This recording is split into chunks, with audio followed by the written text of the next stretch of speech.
guddi gi maam moomee guddi gi ñoom ñoo ko moomee mbay guddi gi yàgg na neex na te metti na te dëgër na kaj loolu affaire bu garaaw la xale xamu ko loolu dafa am miel am plante boo xam ni su guddi gi xaajee la tudd dañ ne 45 minutes avant laalal ñaari cuillère boo laalee ñaari cuillère xoolal da ngay bëri doole da ngay bëri doole guddi gi neex lool yàgg lool livraison à domicile c'est possible kon li may wax xam ngeen lan la miel la ak ay plante loolu nag mi ngi jugee Paris mi ngi tudd la nuit nous appartient wooteel 77 751 59 59 ñi ngi bàyyeekoo Sacré-Cœur 3 ñu livré la ko yée guddi gi day neex lool.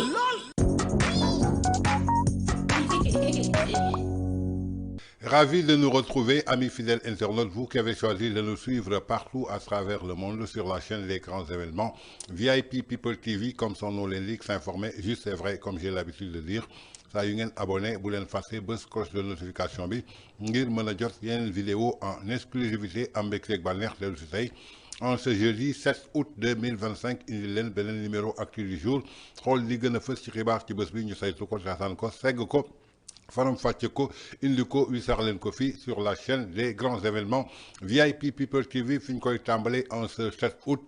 2025 lañuy dem ci jour de vérité fële nga xamante ni mooy tribunal correctionnel bu Dakar ginnaaw ki nga xamante ni mooy l'activiste républicain Assane Diouf biñ ko jàppee tëj ko ci kaso bi lu toll ci juróom-ñetti weer ki nga xamante ni mooy Assane Diouf mujj na génn tey ji ci kaso bi di alxamis juróom-ñaari fan ci weeru août atum 2025 lii di tribunal correctionnel bu Dakar moo daal di joxe li nga xam ne daal mooy verdict bi doxoon daal ci mbiru Assane Diouf suñu sukkandikoo ci information yi nga xam ne jot nañ ko moom activiste bi mujj nañ ko relaxé daal ci li nga xam ne mooy chef d'accusation bi nga xam ne mooy offense à une personne exerçant toute une partie des prérogatives du président de la République muy premier ministre ginnaaw loolu nag en revanche lépp loo xam ne daal reconnaître nañ ko coupable mooy diffusion de fausses nouvelles. Discours contraire aux bonnes mœurs ginnaaw loolu daal tëj nañ ko daal benn peine boo xam ne daal ñeent si weeru kaso la waroon sëll ginnaaw nag bi nga xam ne sëll na daal juróom-ñett si weer yoo xam ne daal Assane Diouf ñeent si weer long lañ ko waroon tëj kon Assane Diouf tëdd na daal double penam mu doon daal benn durée boo xam ne déjà purgé na ko tey jii Assane Diouf dina ñibbi këram foofu lay fanaan suñu sukkandikoo ci maître Aboubacary Baro di avocat bi nga xam ne moo ko doon défendre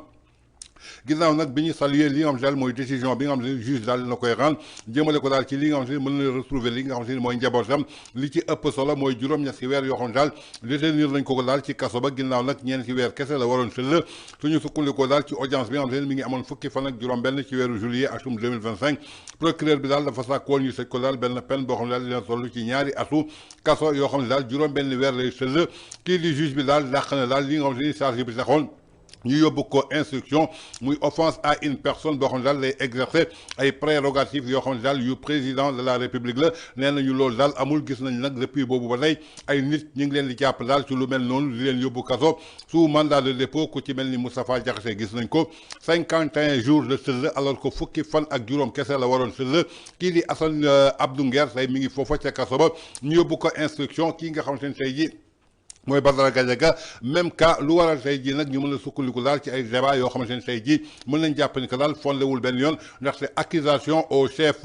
à une personne exerçant toute une partie des prérogatives du président de la République dafay fesal daal kooku juge bi mënul def dara lu dul placer le mandat de dépôt dafa mel daal lañ jël daal benn délit boo xamante ne daal existé wul benn yoon gisuñu décret bi kenn mësu ko voté assemblée nationale bëgg a xamal ni que daal kii di premier ministre dafa am ay prérogatives yoo xam ne président moo ko dénk yu mel noonu daal la ñuy jàppee nit ñi li leen tëj ci kaso ba li am solo ba am solo mooy Assane Diouf ay ji dina ñibbi ci njabootam ginnaaw bu mu tëddee juróom-ñetti weer ci kaso bi donte nag ñaari atu kaso la procureur sàkkoon juróom benn weer yoo xamante ni da koy sëll lii di juge bi daal nee na ñeenti weer daal lay sëll waaye lu ñu jaaxal nag diffusion de fausses nouvelles lañ koy soppee ak li nga xamante ni mooy discours contraire aux bonnes mœurs lu waraloon tey jii ñu tëj ko juróom-ñetti weer alors que bërki démb gis nañu kii di Azoura Fall saaga yaayu président de la République ñu jàppee ko discours contraire aux bonnes mœurs sewul moom dañ ko may liberté provisoire en tout cas mu doon daal ay mbir yoo xamante ni doy na waar Arouna Niang bokk ci Pastef diffusion de fausses nouvelles la ginnaaw loolu moom aussi source lañ ko daal di tëj donc mu doon daal ñaari délits yoo xamante ni moom lañ toppee kii di Assane Diouf en tout cas sénégalais yi daal lay bàyyi di defal seen commentaire Toujours dans votre acte du jour de ce 7 août 2025 sur VIP People TV ginnaaw nag libération kii nga xam mooy Assane Diouf le journaliste Bachir Fofana moom daal génn na daal def benn poste daal jagleel ko daal kii nga xam mooy procureur de la République ndaxte depuis que le régime Pastef egsi ci li nga xam daal mooy pouvoir bi gis nañu daal dafa am benn délit boo xam ne daal lañ koy énoncé muy offense à une personne exerçant quelques prérogatives du chef de l'État ginnaaw nag suñu saxwee ci kanamu juge bi dafay daal di dàq loolu lu tax procureur di sàkku daal ci benn délit boo xamante ni kenn xamul fan la exister pour jël nit ñi yóbbu leen ci kaso ba ndaxte suñu sukkandikoo moom Bachir Fofana mi ngi xamal kii di Bah Diakhaté kii di Moustapha Diakhaté kii di Assane Diouf ñoom ñëpp dañ leen inculpé placé leen sous mandat de dépôt pour délit d'offense jëmale ko daal ci benn personne boo xam ne daal day exercer lépp loo xam ne daal ay parti la jëm si ay prérogatives bu président de la République ginnaaw nag li jaaxal askan bi mooy ñoom ñëpp suñ taxawee ci kanamu juge bi daf leen di relaxé jëmale ko daal ci délit bi nga xamante ni tey jii moom lañ leen di toppee en tout cas moom Bachir Fofana mi ngi xamal kii di procureur Ibrahima Ndoye xawma alias Roland le Frésler la fa war a arrêté li wut li nga xam daal mooy benn immunité boo xam ne daal existé wul benn yoon ci loi bi uniquement pour faire plaisir ki nga xam ne daal mooy premier ministre bi en tout cas muy un délit boo xam ne daal mooy offense à une personne exerçant les prérogatives du président de la République jàpp nañu daal loolu amul suñu constitution kon nañu bàyyi li jël délit boobu li ko teg pour jël ay nit yóbbu leen ci kaso ba pour neexal daal ki nga xam ne mooy leader du parti Pastef muy poste daal bi nga xam ne moom Bachir Fofana moom la xëy tey toujours dans votre acte du jour de ce 7 août 2025 sur VIP People TV suñ fa jógee la ñuy dem seeti beneen détenu boo xamante ni moom aussi libéré nañ ko récemment muy Djibi Ndiaye di ci mouvement bi di NFA ginnaaw nag bu mu génnee kaso imbu daal def na première apparition en public ginnaaw bu mu jàkkaarloog taskatu xibaar yi indi na daal ay révélation yu doy waar jëmale ko daal ci kaso boobu nga xamante ni foofu la nekkoon dellu si na ci cas ki nga xamante ne mooy Abdou Nguer cas ki nga xamante ne mooy Farba Ngom cas ki nga xamante ne mooy Ablaye Ndiaye nekk chargé de com bu ki nga xamante ne mooy Farba Ngom ñoom ñëpp ñu ngi nekk foofu ca kaso ba li ñu déglu daal révélation yu doy waar yoo xamante ne moom Djibi Ndiaye yëkkati na ko ginnaaw nag bu mu chargé daal bu baax a baax lépp loo xamante ne jamono yi ñu ngi koy gis ci restreinte de liberté yi jàpp li ñu jël dugal ci kaso bi lu kenn ku dul ki nga xamante daal mooy le procureur de la République lu ñu déglu ci les révélations de Djibi Ndiaye. da ngay xool ñi nekk kaso mon frère Abdou Nguer fajar gu ne ñooy naanandoo café sama néeg saa yuñ ko waree dimbale wutal ko liberté provisoire procureur dugal réquisitoire supplétif téye ko ci kaso bi di xeex ak xale bu ndaw Abdou Nguer xale la ñuy xeex ak moom saa yu jéemee tenté pour génn ba sës leen ci miir bi ñu xam ne amuñu dara lu ñu koy toppee ñu ne réquisitoire supplétif encore xanaa yeneen réquisitoire yi xanaa baaxul woon réquisitoire supplétif mooy da ngay dolli Abdou Nguer nga ci kaso bi pour ay réquisitoire supplétif ñu jàpp ko di ko toroxal beneen cas bi li ma tuddee sabotage Farba Ngom nañ ko bàyyi dafa feebar man Farba xaw ma ko woon ci biti Farba ci biti mosuma ko gis jamais je ne l'ai jamais vu Ablaye Ndiaye mii porte parole ba sës si moom rek Ablaye Ndiaye mus ñu daje plateau dañu daan déggante rek Farba laa njëkk gisee kaso laa njëkk gisee Farba Ngom même boo ko xoolee muy dox tu sais que cette personne là traîne quelque chose balaay nag gàcce gi leen daloon ci Cheikh Béthio Thioune di dalat état bi bàyyi leen Farba Ngom mu faju ci Farba Ngom il est malade Farba Ngom wérul dafay dëgërul nag di jaay affaire leader ak di kii mais paa bi daf feebar li docteur boobu wax mooy dëgg ba ñuy toog ñoom instant bi ñu naan dañuy wutaat yeneen docteurs yi def contre expertise ci Farba Ngom ci biir kaso bi ñun dañ doon reetaan cet état là les 4000 xaw ma 3800 et quelques prisons yi nekk rëbës yi xam Farba mun ko identifier ñëpp xam nañu kii wéru bàyyi leen Farba mu faju balaay gàcce di leen ci fekk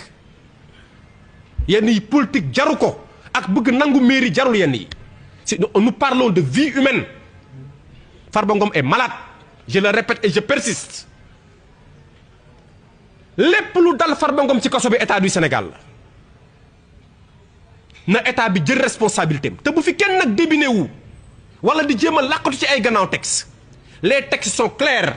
maladie cas de force majeure la même le juge est lié par le certificat médical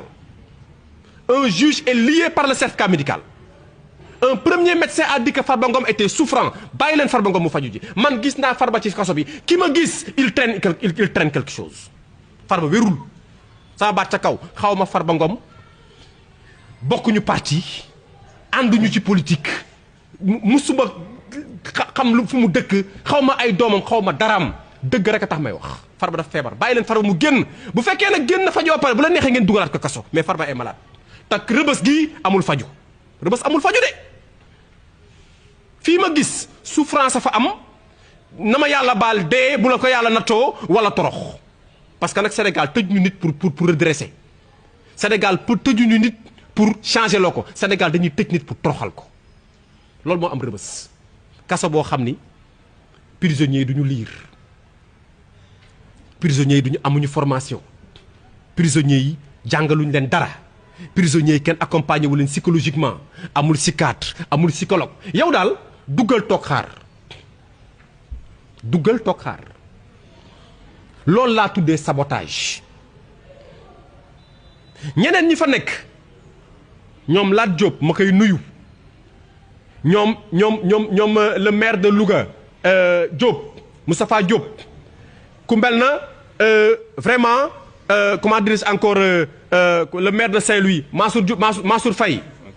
ma leen di nuyu ñoom ñëpp di leen encourager ñu ngi tëdd dignement ñooñu mun ma wax si ñoom feebar parce que vraiment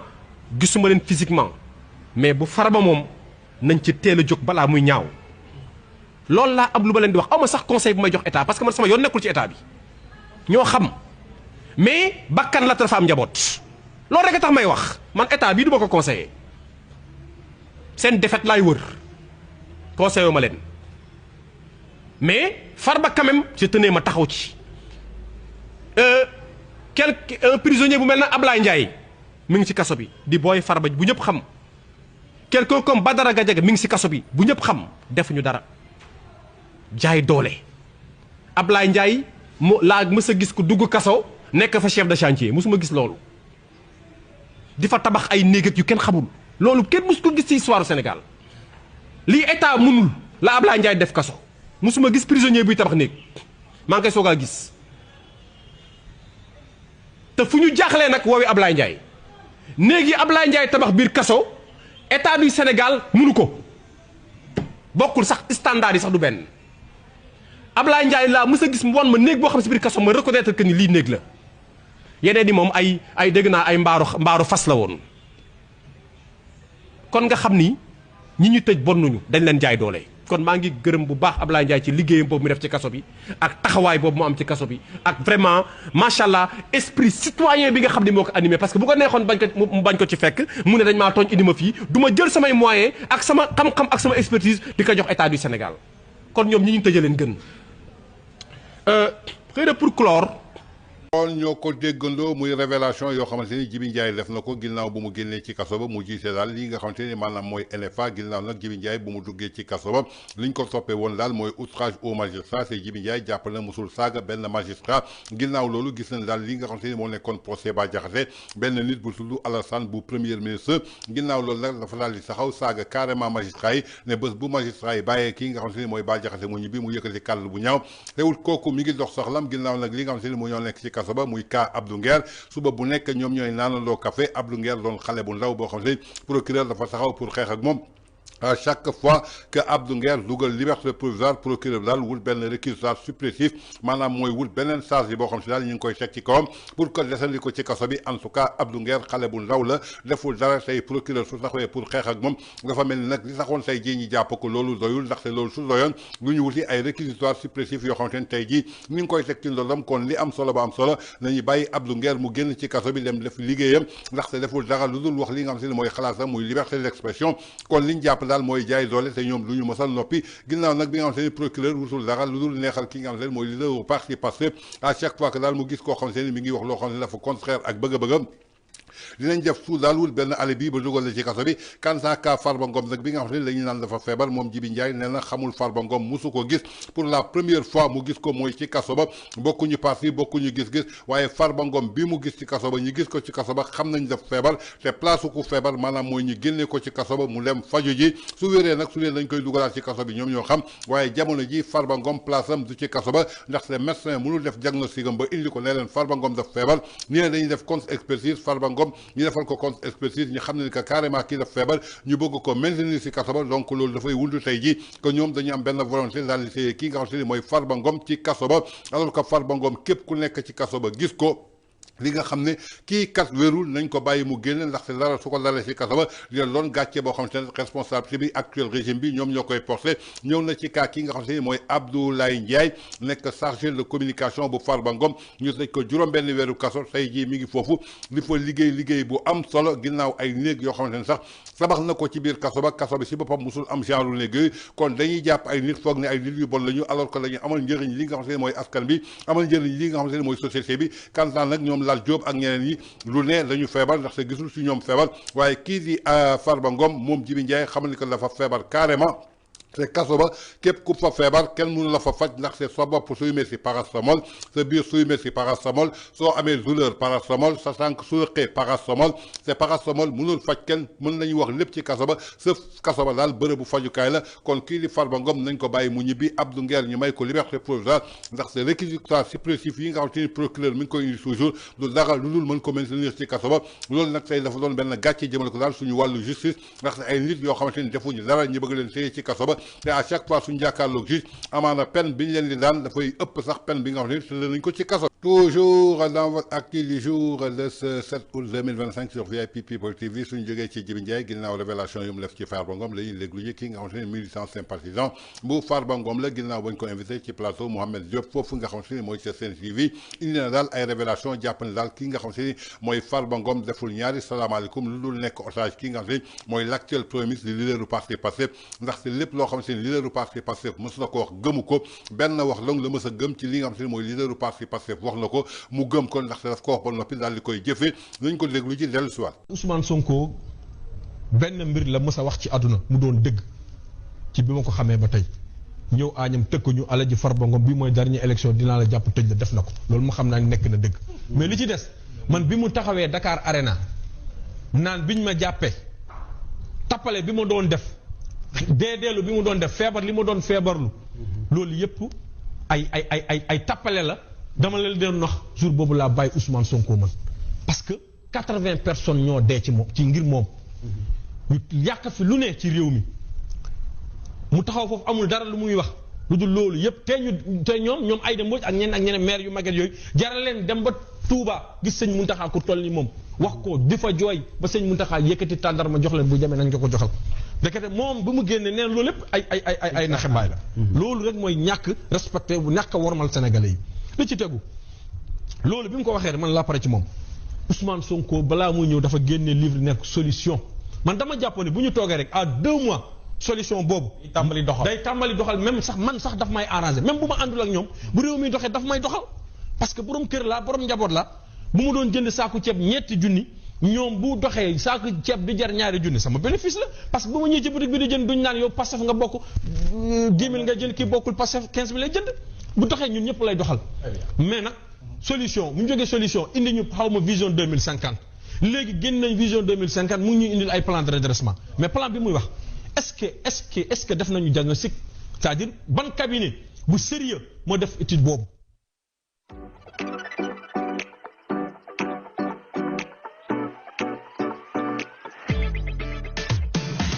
ban cabinet bu sérieux moo def étude boobu ban cabinet bu sérieux boo xam ne moo def étude boobu li ci tegu mon cher frère Bokar nee na liñ fi fekk dóom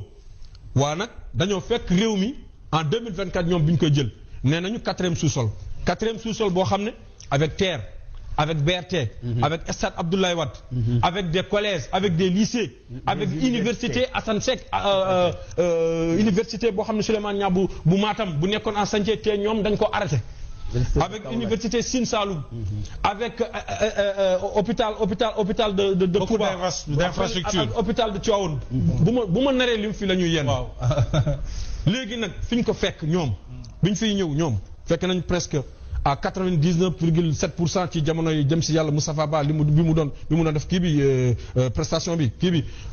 plan bi mu ko doon wax à 99,7% suñu PIB léegi ñun ñu ngi ci presque nee nañu ñu ngi ci 119 wala ñaata milliards la ñu emprunté ñoom ñun ci PSE bi ñuy wax presque li ñu emprunté ci 12 ans yi ñoom triplé nañ ko bala doublé nañ ko ci 16 mois te 16 mois yoo xam ne puusuñu paasuñu teguñu birit lu dul jàpp tëj. kon ñoo ko déggandoo muy réaction boo xamante ni sympathisant Farba Ngom def na ko nee na kii di leaderu parti Pastef di l'actuel président benn mbir la mës a wax ci àddunaam moom mu gëm ko muy lii nga xamante ni def na ko ñëw na ba añam xamal ni ko daal après élection yi Farba dina ko dugal ci kaso bi mooy doon dernière fois muy daal di campagne bay battre li nga xamante ne mooy élection donc ce sera sa dernière campagne ginnaaw loolu bi ñu paree élection bi jëfee na ko jël na Farba Ngom dugal ci ko ci kaso kon moom li mu mën a gëm rek ci leaderu parti Pastef lu mu mës a wax muy dëgg loolu donc la ci mën a jàpp kon jàpp nañ que Farba Ngom tey ji lépp luñ ko mën a toppee rek du dara lu dul yéene bi nga xam ne moom leaderu parti Pastef amoon na ko avant les élections législatives moom la ñëw daal di koy confirmer ginnaaw nag lépp loo xamante ni waxoon na ko tey ji suñ ñëwee ci réew mi muy livre solution mi ngi laaj ñan ñoo bindoon livre solution bi moom foogoon na ñoom su ñëwee ci état bi lu ñuy njëkk a def rek ubbi seen livre solution commencé doxal li nga xamante ni mooy réew mi waaye ba ñu accès livre solution bi daf leen mujj réer ñu indi projet ginnaaw projet ñu indi vision 2050 tey jii ñu jëli Victor Ndiaye bi nga xamante ni moo bindoon plan Sénégal émergent bu président Macky Sall te ba tey jii mënuñu développé loolu ginnaaw nag bi mu taxawee xamal ni que daal la ñu fekk réew mi ci 4e sous-sol en 2024 mais li ko jaaxal mooy 4e sous-sol bi fekk nañ fi BRT fekk nañ fi TER fekk nañ fi ay université fekk nañ fi ay hôpital fekk nañ fi daal lépp loo xamante ne ay infrastructure la fekk fi ay pont ñuy continuer di ko inauguré fekk fi nag ay projets yoo xamante ne tey jii dañ ko waroon continuer mais teewul ba tey jii ñoom mënuñu pousse sax li nga xamante ni moom lañ fi fekk kon nag noonu la fekkee réew moo xamante ni dafa nekk 4e sous-sol am BRT am TER am ay stade am ay université soo demee Ziguinchor am na université soo demee Matam am na université yéen a ko arrêté soo demee Kaolack am na université soo demee hôpitalu Touba bi soo demee hôpitalu kii nga xamante ne mooy Matam tey jii yaakaar naa ne li ñu gis ci ay autoroute gis ko ci ay pont gis ko ci ay électrification gis ko ci ay bourse familiale réew mu nekk 4e sous-sol yaakaar naa ni doo ko fekk foofu donte ñoom nag dañu amoon ay projet amoon li nga xamante ne mooy solution suñu fekkee réew moo xamante ne am na loolu yëpp dañu war a ñëw doubler loolu waaye ba tey jii puusuñu paasuñu xamuñu sax fu ñuy teg seen sànq. Toujours dans votre actu du jour de ce 7 août 2025 sur VIP People TV suñ fa jógee la ñuy dem seeti ji maître Omar Youm bokk ci cadre yu APR ginnaaw nag bañ ko invité ci plateau Maïmouna Ndour Faye foofu ci 7TV dellu si waat daal di décortiquer li nga xam daal jàppee na ko daal muy plan de redressement économique bi nga xamante ni bërki lémbu présenté nañ ko muy le 1er août foofu nga xamante ni mooy ca Grand Théâtre moom Omar Youm indi na ci daal ay leeral xamal ni que daal lii lu benn plan boo xamante ni tey jii maanaam am na crédibilité am na li nga xamante ni mooy cohérence ndaxte lépp loo xamante ni gis nañ ko ci biir plan bi dafa am loo xamante ni tey jii ay jiixi jaaxal la indi ci bëtu askan bi lañ déglu ji maître Omar Youm ginnaaw nag bu mu décortiquer lii seen plan de redressement économique et social bi nga xam daal présenté nañ ko bërki démb fii nga xamante ni mooy ca Grand Théâtre ñu dellu si waat. Quand tu prends tous les plans les chiffres sur le recyclage d'actifs 3 chiffres annoncés 2 chiffres différents dans le document boo demee page 26 il parle de 1124 milliards moo taxoon ma ne la da ngay projeté fiche yi sénégalais yi wax di ko gis ñu xam ne li ñuy wax inventé wuñu ko seeni chiffres laa leen di delloo. La régie bu ñu mënee projeté les pages du document. Page 17 1091 milliards lui-même dans sa déclaration pour le recyclage d'actifs 1h33 minutes c'est-à-dire 1h33 minutes du document il parle de 1519 milliards. Sur le recyclage des actifs, nous nous projetons à 1519 milliards. 3 chiffres dans un même document au cours d'une même cérémonie. Ban lañ ci jël soo demee nga jël page 18 ak page 24 2 chiffres différents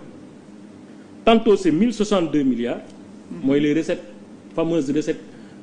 fiscales provenant de l'injection de 4000 et quelques milliards et page 24 c'est 1155 milliards man nga ci jël or beneen aberration xam nga recette mënul produire recette la da nga koy jël nga dépenser ko soit mu nekk dépense de fonctionnement soit mu nekk dépense d'investissement bu dee dépense d'investissement ci lay jur peut-être une fiscalité mais mu ne am na 4000 milliards de recettes su ma ko injecté daf may indil 1000 et quelques milliards de recettes fiscales mais soo amee 4000 milliards tu as 2 types de dépenses parce que ñoom ci seen document bi les dépenses qu'ils vont privilégier c'est d'abord l'appui aux ménages amul fiscalité respect des engagements internationaux mooy en termes simples da ngay dem fay bor yi nga leb amul fiscalité donc pourquoi 4000 milliards boo xam ne nii tout n'est pas dépensé en investissement pourrait générer 1000 et quelques milliards de recettes fiscales boo ko investir ba pare il faut être sûr que li nga investir dina indi plus-value parce que ci plus-value ngay taxer vous ne pouvez pas taxer des choses yoo xam ne nii réaliser ko ko vous ne pouvez pas avoir de la fiscalité sur un investissement si l'investissement ne génère pas de la plus-value donc loolu aussi c'est une aberration munoo ne kat recette dafay produire recette non recette la bu dee dañuy utiliser le jargon comptable soo ko jëlee nag nga investir ko daf mën na la générer peut-être ci investissement bi de la fiscalité ça peut être fiscalité sur le revenu ça peut être fiscalité sur des taxes ça peut être TVA ça peut être etc. mais loolu dañ ko war a xool 4 pour avoir 1000 c'est une aberration franchement alors soo demee ci page 18 ak 24 décomposition des chiffres 5000 milliards yi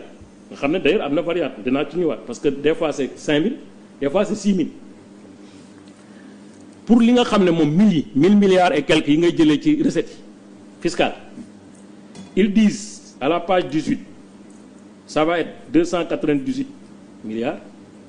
soo demee page 24 première année c'est 274. soo demee ci même page bi 444 milliards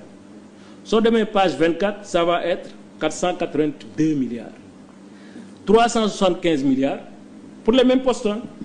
même année ça va faire 344 milliards troisième année 2 chiffres différents recettes yi soo ko jotee nan nga koy ventiler c'est-à-dire nan nga koy ventiler entre les 3 ans oui première année ci recettes yooyu nga ne da nga koy am 5000 et quelques ou 6000 selon le cas fan nga koy dugal lan ngay dugal ci première année bi lan ngay dugal deuxième année lan ngay dugal troisième année boo koy dugal est-ce que da nga koy intégrer dans le budget ou pas parce que vous ne pouvez pas avoir un budget parallèle à la loi de finances initiale donc foo koy dugal sur le montant global wax naa leen ne ñoom ñu ngi ne dañuy am 5667 milliards soo demee ci page 24 bi di nga gis ne c'est 6206 milliards donc soit c'est 4000 soit c'est 5000 soit c'est 6000 la différence quand même elle est grande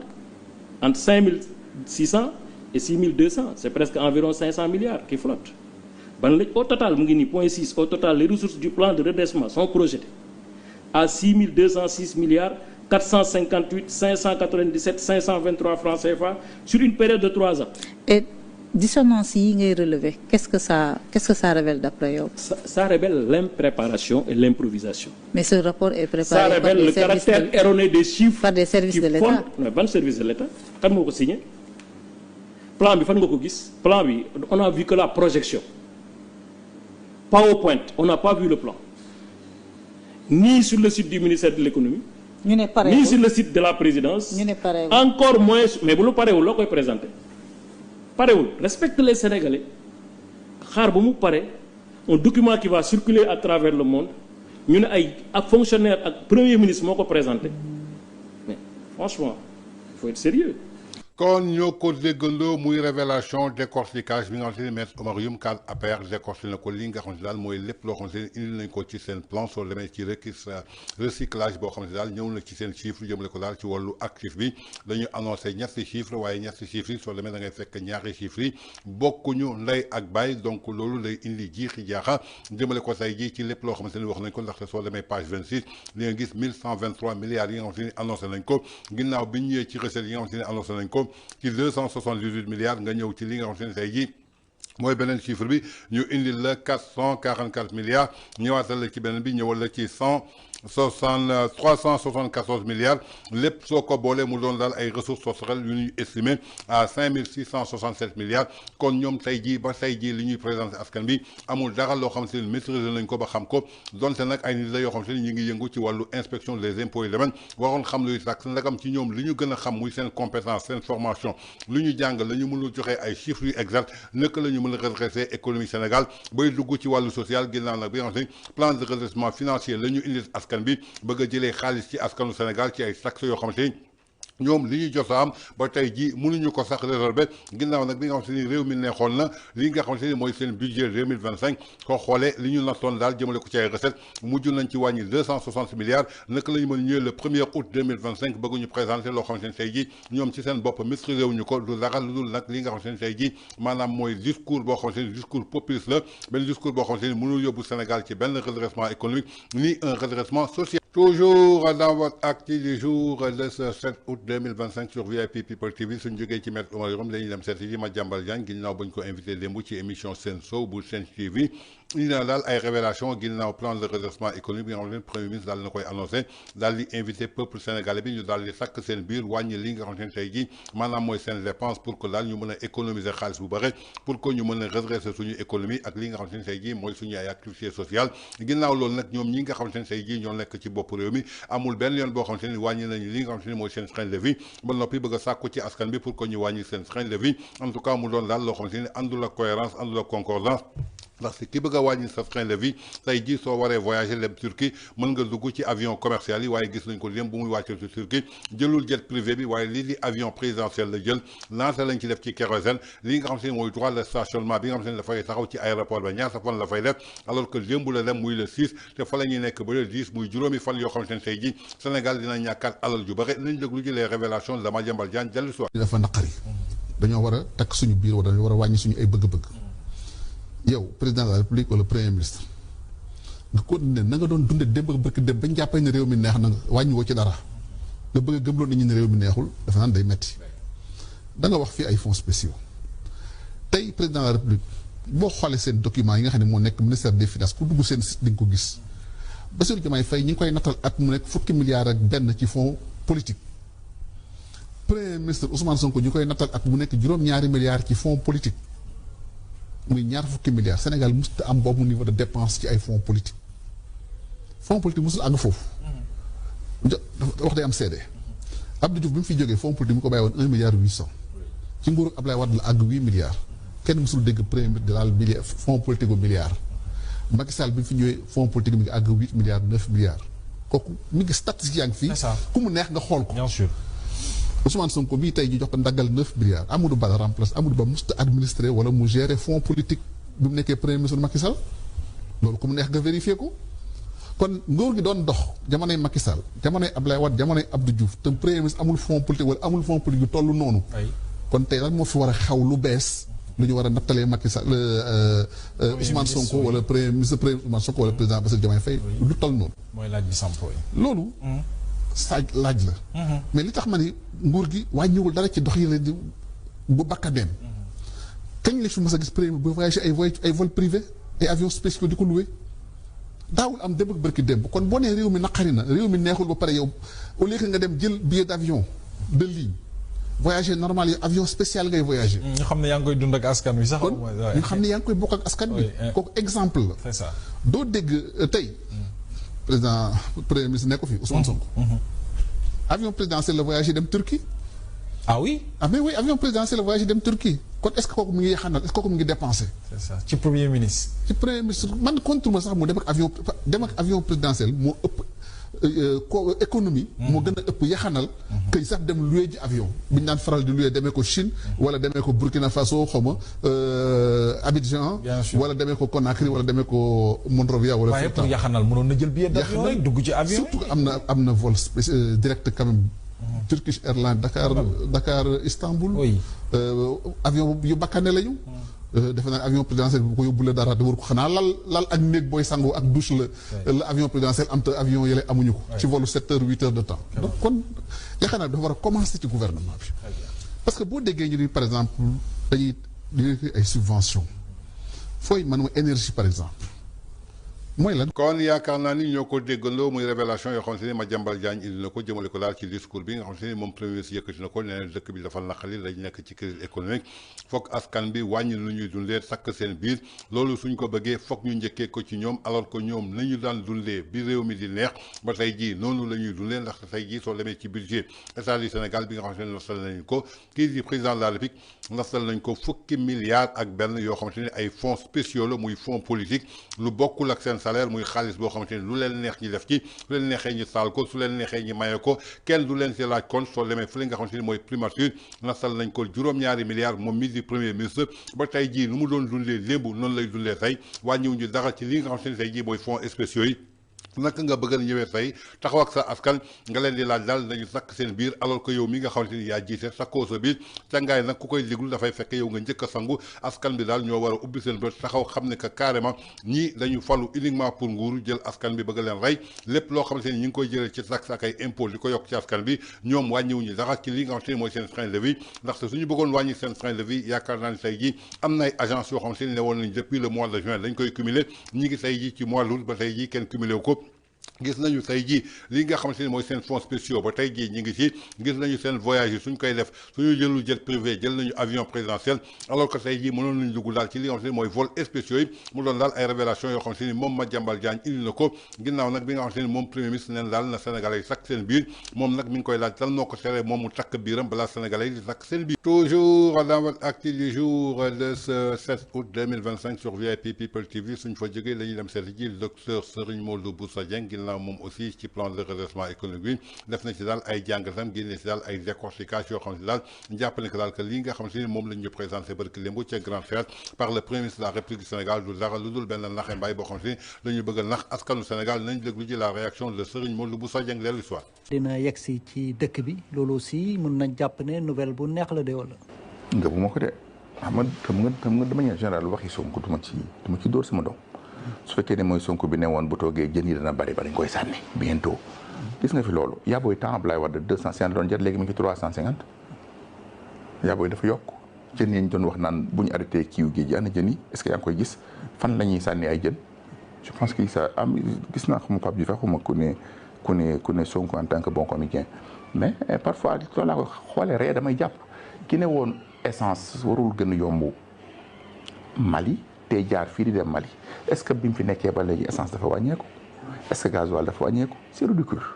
bon effet d'annonce yooyu parce que màggal la ñëpp a ngi koy déglu il faut mu teg ci loxo mu di waxuma nag am sa benn programme ba koo làq bàyyi ba 2028 nga commencé fu ne nga dugg fa ngir ne bu ngeen ma falaatee ma àggale ko yooyu mu di passé nañ loolu de nit ñi seen xel dépassé na foofu les gens sont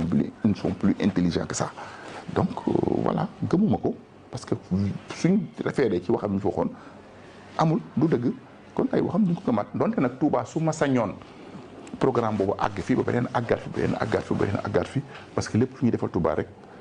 man mi ko sama maam moom maa ci war a jiitu man mi sama maam Massamba nekkoon dongab Sëñ Touba bi sumul la xasaayam ba génn àdduna maa ci war a jiitu man mi sama papa bokkoon ci dong yi ñu joxe woon ci jumaa ji vraiment maa ci war a jiitu kon muy Sonko muy Diomaye ak keneen ku mel na ñoom ak bonne volonté ak keneen ku am yéene Touba lu fi nit def rek mën ko defal.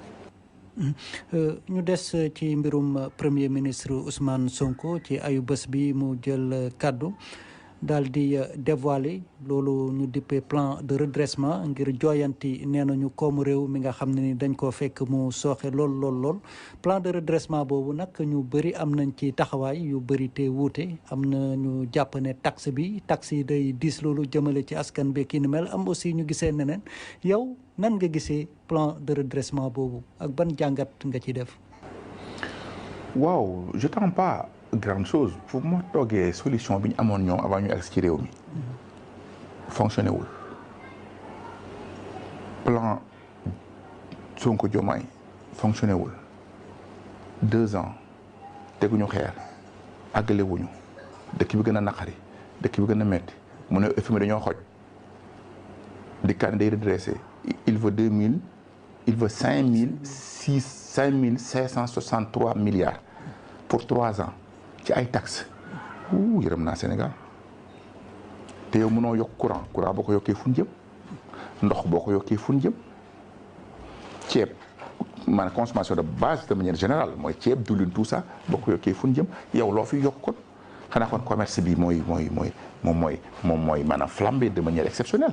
donc fan nga koy jëlee dafa am yoo xam ne boo koy wax man je suis un économiste je suis docteur en économie islamique je suis docteur en sciences islamiques ilm fil fiqh wa sharia waaye aussi docteur en économie islamique fil iqtisadi islami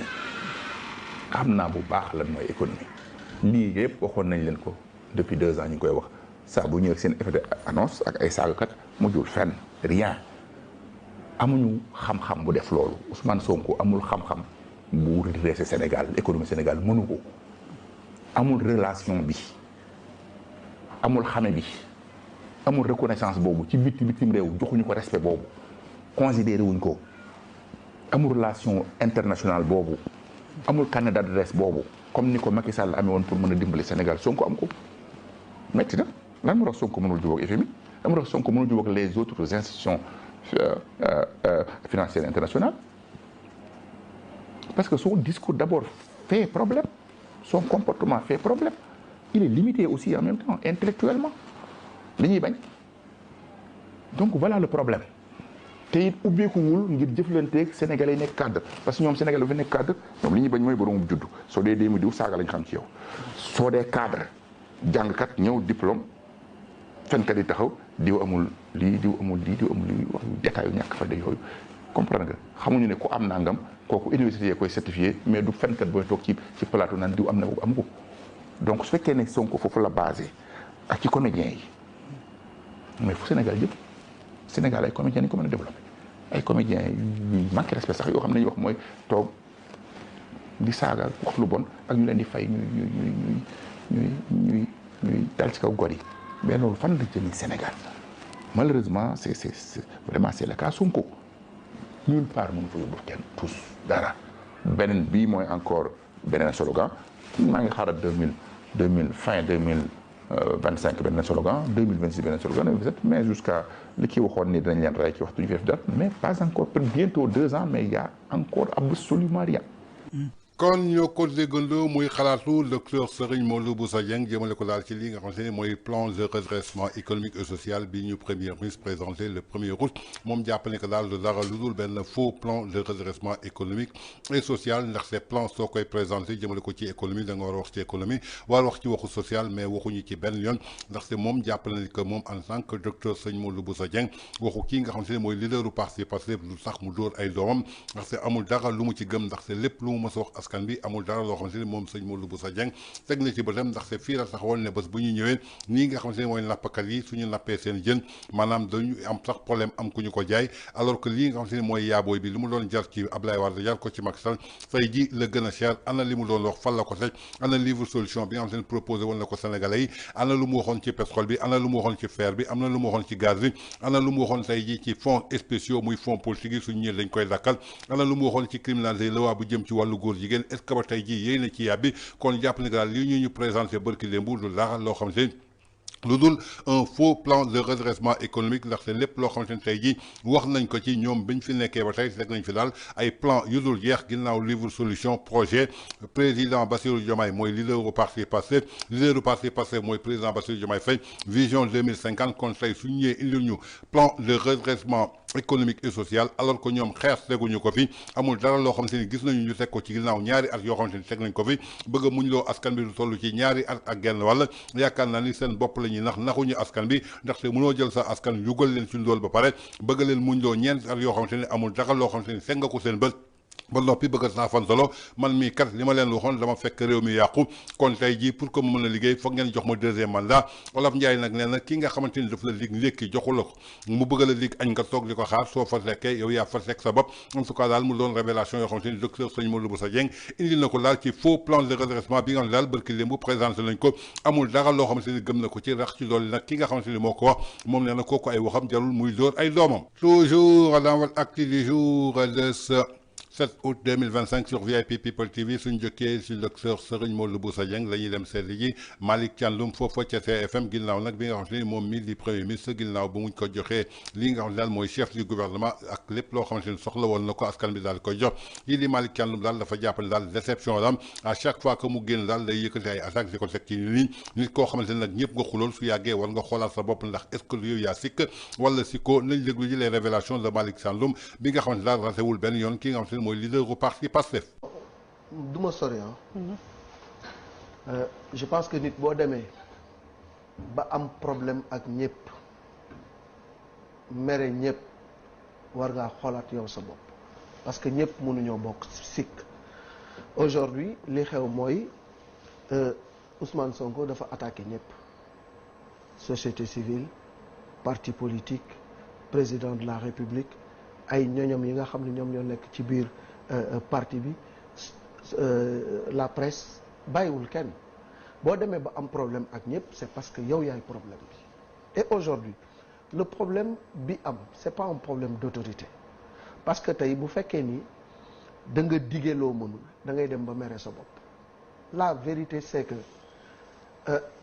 li nga xam ne moom la ñu présenté ni lii mooy projet bi li nga xam ne moom la ñu dig askanu Sénégal ba ñu voté leen à 54% pendant plus d'1 an defuñu ci dara c'est ça la réalité maanaam tey l'ennemi numéro 1 de ce régime ou bien de Ousmane Sonko mooy VAR ay waxi démbam moom lañ koy tegal dëppoowul ak jëfi teyam c'est ça la vérité nañu waxante dëgg bu fekkee ni tey da nga dig nit ñi monts et merveilles dig leen lu ne ba indi livre solution te ba tey mënagoo am solution ci problème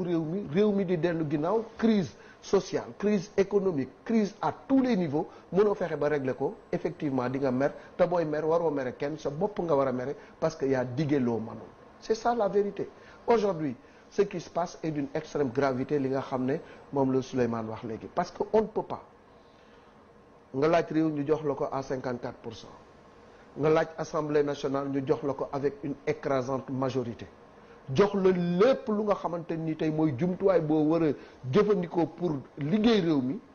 ba pare nga ne problème dafa am ci réew mi bu problème amee yow yaa am problème parce que askan bi wàccoon nañu ak yow li nga soxla yépp jox nañ ko ni la doxalal nga def plus d'1 an yaa ni woon soxla woo état de grâce buñ la joxee di nga changer système bi di nga changer réew mi la nga waxoon lépp ak li ngay jëf tey dëppoowul mais maroo mere kenn sa bopp nga war a mer les gens ne lui ont absolument rien fait c'est que cette incapacité à régler les problèmes du Sénégal loolu tey moom moo feeñ ci discours bi nga xam ne moom la wax et ce qui est extrêmement dangereux mooy tey on risque d'aller vers une crise institutionnelle bu fekkee ni commencé gu parce que il y a une certaine bicéphalie au sommet de l'État il y a le président Bassirou Diomaye Diakhar Faye d'un côté et le premier ministre Ousmane Sonko ñi nga xam ne dañu woon Diomaye mooy Sonko Sonko mooy Diomaye nekkatul Sonko nekkatul Diomaye et Sonko a complètement changé d'attitude et de discours vis-à-vis de Diomaye tey mënuñu yor un président de la République clé de voûte des institutions nga ni réew mi dafa am problème crise dafa am crise d'autorité ça veut dire que tey président Bassirou Diomaye Diakhar Faye liñ ko dénk attanu ko comme attanu ko na ma ko jox man ma doxal ko te nga ni soxla woo fauteuil obsession le pros am ci pouvoir nee na moom fi mu waroon nekk bu fa nekkoon du demee nii yàlla nag moo fay bu ma yàlla defoon bu ma yàllaa xam li tax defuma président donc aujourd'hui franchement nañu delloo siwaat xel yi réew mi soxlawul li réew mi soxla mooy ak dal li réew mi soxla mooy ñu liggéey réew mi ba génne ko ci crise bi nga xam ni moom la ñu nekk alors il faut pas en rajouter d'accord il faut pas en rajouter que Sonko revienne à de meilleurs sentiments d'accord qu'il se calme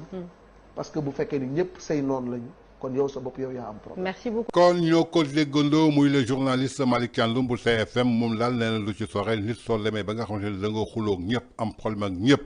xuloog société civile xuloog opposition xuloog presse bay xuloog say militants ak ñi nga xam ne yéen a bokkandoo gagnandoo lii nga xam ne maanaam mooy pouvoir bi yaakaar naa ni su yàggee war nga xoolaat sa bopp moom mii nag nga xamante ni dafa taxaw carrément bëgg a wut àlla joxu ko mu joxoon nit ñi ñëw jël kooku daal di koy fal ginnaaw loolu mu taxaw daal di indi lii nga xam ne mooy assemblée nationale sénégalais yi jox ko 136 députés yaakaar naa ne lenn rek moo ko war a def muy taxaw liggéey won askan bi que man mii kat joxelu leen ma dara jox ngeen ma lépp donc lu ma war a def mooy prouver ay résultats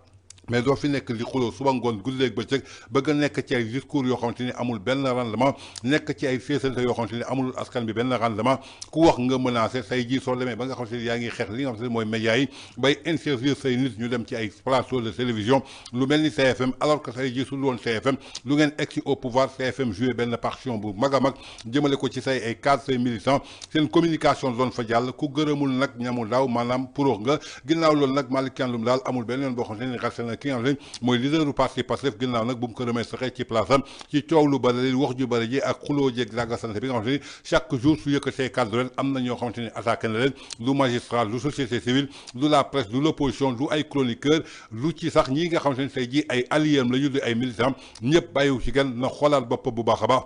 xool est-ce que problème bi nekkul ci moom toujours dans votre actu du jour le 7 août 2025 sur VIP People TV suñ jógee ci Malick Thiandoum dañuy dem seeti ji Fallou Diagne bokk ci membre fondateur bu Pastef mu tuddee boppam Pastef authentique bu wuuteeg Pastef bi nga xam ne actuellement moom le premier ministre dirigé ginnaaw nag bi nga xam ne Malick Thiandoum xamal ni que daal kii nga xam ne mooy leader du parti Pastef dafa war a xoolaat boppam jëmale ko daal ci say ji lii nga xam ne mi ngi koy jëfee ginnaaw nag bi nga xam ne ñëpp la joteel moom Fallou Diagne dafa ñëw daal di lëggal kàddu yi nga xam ne moom mii nga xam ne Malick Thiandoum yëkkati na ko ndaxte moom ci parti bi nga xam ne premier ministre moo ko dirigé ci la bokk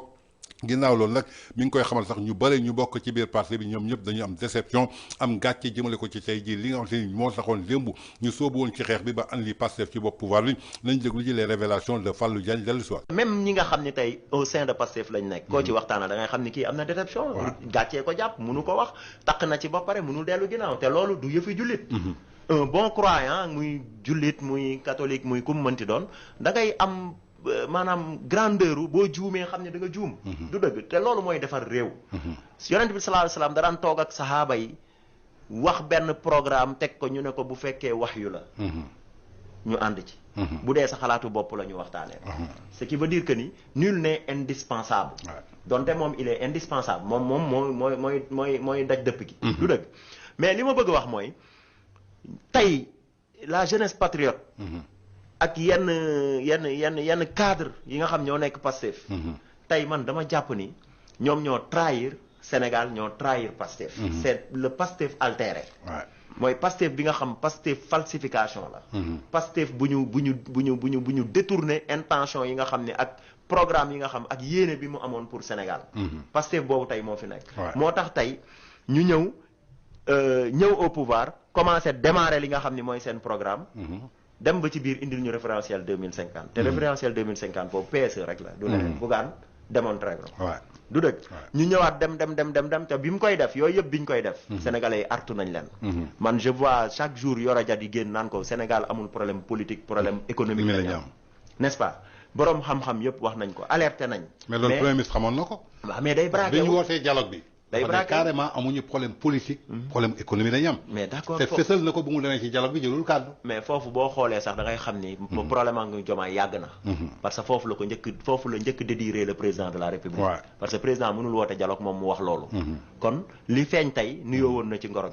kon ñoo ko déggandoo moom Fallou Diagne bokk ci Pastef bokk ci membre fondateur yi yëkkati na daal ay kàddu jëmale ko tey ji ci li nga xam ne xew na ci réew mi Malick Thiandoum daal di koy wax léegi nee na ñi bokk sax ci biir parti Pastef soo ci waxtaanee ak ñoom li nga gis ni que ay nit la yoo xamante ni am nañu déception xëy na peut-être gàcce rek moo leen jàpp mënuñu reculer waat ndaxte saq nañ ci ba ci biir donc nit nag la nga war a am yëg ko jullit maanaam soo demee ba nga xamante ni gis nga loo xamante ni tey jii dafa wuuteeg li nga yaakaaroon nga taxaw daal di koy assumer pleinement nit ku dul juum amul ndaxte day jàpp ne ñi nga xamante ne ay cadre la nekk ci biir Pastef ñoom si seen bopp ñoo trahir li nga xamante ni mooy peuple sénégalais ndaxte lépp loo xamante ni ñu ngi ko doon liggéey doon ko wax ngir sénégalais yi ànd ak ñoom xeex ak ñoom pour que ñu soppi réew mi ba ñuy excès dañ ko changé indi li nga xamante ni dafa waroo kon tey jii déception bi waxuma la ñu gëmul woon Pastef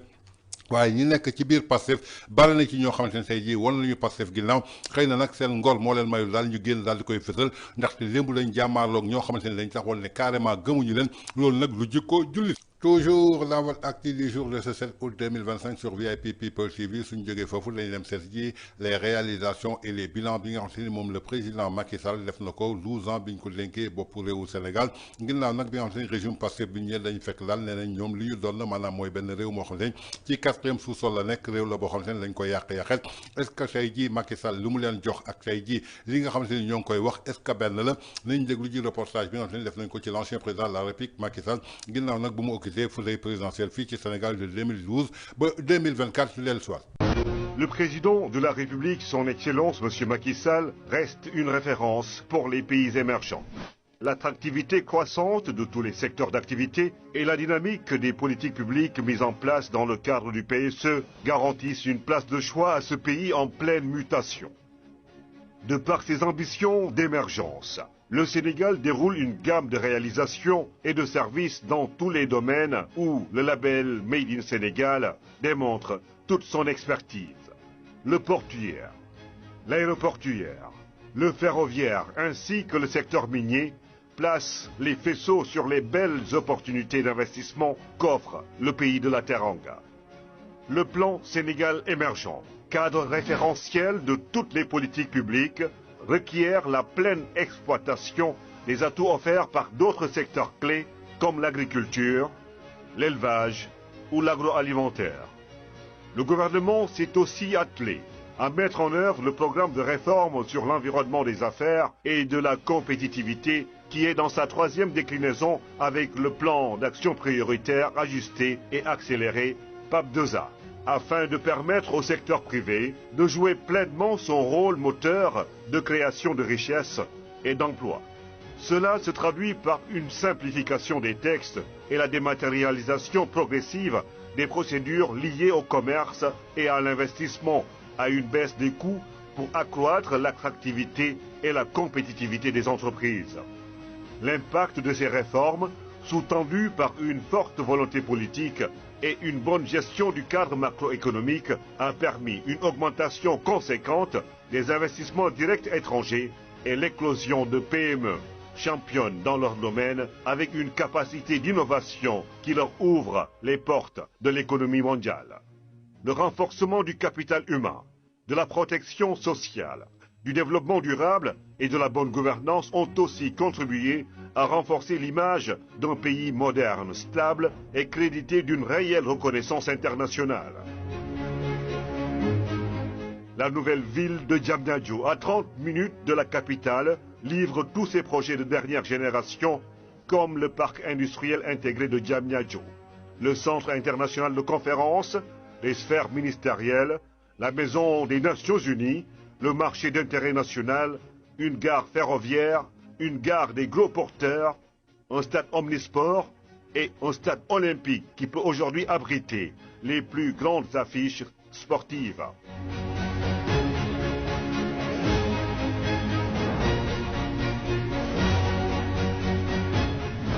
Constant dans sa vision, le président Macky Sall s'est mis aux commandes d'une réelle relance de la croissance de notre pays afin de conforter la résilience des entreprises et d'accompagner la reprise de l'activité économique. Le programme de relance touche tous les secteurs prioritaires: santé et pharmacie, agriculture et agrobusiness, zone économique spéciale, industrie et transformation, tourisme, infrastructure, numérique, protection sociale, tout en capitalisant sur les perspectives gazières et pétrolières du Sénégal. L'une des réalisations les plus emblématiques est la création du TER, Train Express Régional, entre Dakar et l'aéroport international Blaise Diagne. Un investissement qui permet de désenclaver la capitale et la soulager de ses embouteillages. Ce train permet de relier Diamniadio à Dakar en 22 minutes. Au TER s'ajoute un autre projet d'envergure qui va également contribuer à faciliter la mobilité dans la région de Dakar. Le BRT, Bus Rapid Transit, un projet moderne d'énergie verte pour un transport de masse par bus fiable et sécurisé avec des voies dédiées. Une belle combinaison TER-BRT pour un transport multimodal. Avec son aéroport ultramoderne, aux standards internationaux, le Sénégal s'érige en hub sous-régional à travers Air Sénégal, la compagnie aérienne nationale, ainsi que son prochain port de 4e génération à Ndayane.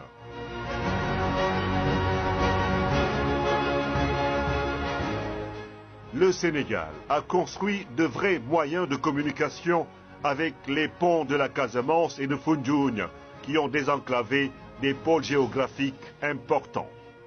Des hôtels de dernière génération complètent la grande offre touristique du pays et permettent au Sénégal d'être au cœur de l'organisation des plus grandes rencontres du monde. Avec la construction d'un nouveau stade qui a consacré l'ambiance des grands jours avec la Coupe d'Afrique des Nations remportée par le Sénégal, l'air est à la performance dans tous les secteurs d'activité. Reprise et adaptabilité dans la continuité des affaires du pays permettent une réadaptation de l'offre nationale afin de tenir les rendez-vous des grands projets initiés et réussir les chantiers de la maîtrise de la souveraineté alimentaire, sanitaire et sécuritaire. Le monde, à l'écoute des grands enjeux de progrès et d'inclusion, fait du Sénégal un partenaire privilégié, ouvert et solidaire pour explorer toutes les opportunités de la reprise. Le Sénégal et son président vous invitent à découvrir une nation engagée pour sa croissance, gage d'un avenir réinventé. C'est pour encourager, mesdames et messieurs, ce partenariat public-privé que nous tiendrons prochainement le forum Invest in Sénégal sous l'égide de l'Agence de la promotion des investissements et des grands travaux APIX.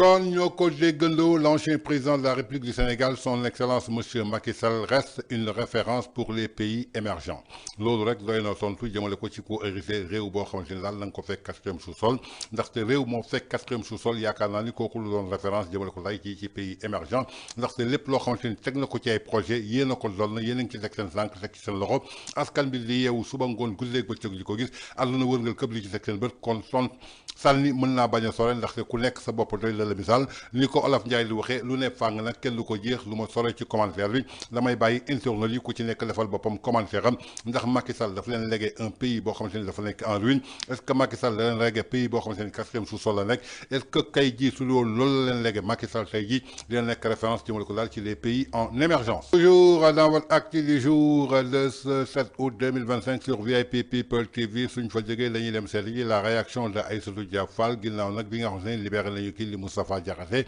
libéré kii nga xamante ni mooy Bachir Fofana libéré kii nga xamante ni mooy Djibi Ndiaye bu ENEPA tey jii kii nga xamante ni mooy Assane Diouf moom ñu daal di koy libéré en attendant le procès de Abdou Nguer bi nga xam ne daal annoncé nañ ko correctionnel procès kii nga xamante ni tey jii maanaam mooy Badara Gadiaga procès ñii nga xamante ni tey jii ñeneen ñoo xam ne ñu ngi ci kaso ba muy ay otage politique jëmale ko ci ancien dignitaire bu régime bu président Macky Sall moom Aïssatou Diop Fall daal lancé na daal ay pic jagleel ko daal kii nga xamante ni mooy leader au parti Pastef ba noppi daal di recadrer bu baax a baax ñi nga xamante ni mooy les nouvelles reporters yoo xamante ni ay këru taskatu xibaar la ñuy yëngutoo nañ déglu ji les révélations de Aïssatou Diop Fall dellu soir ñëpp ay fans Ousmane Sonko ngeen majeure partie bi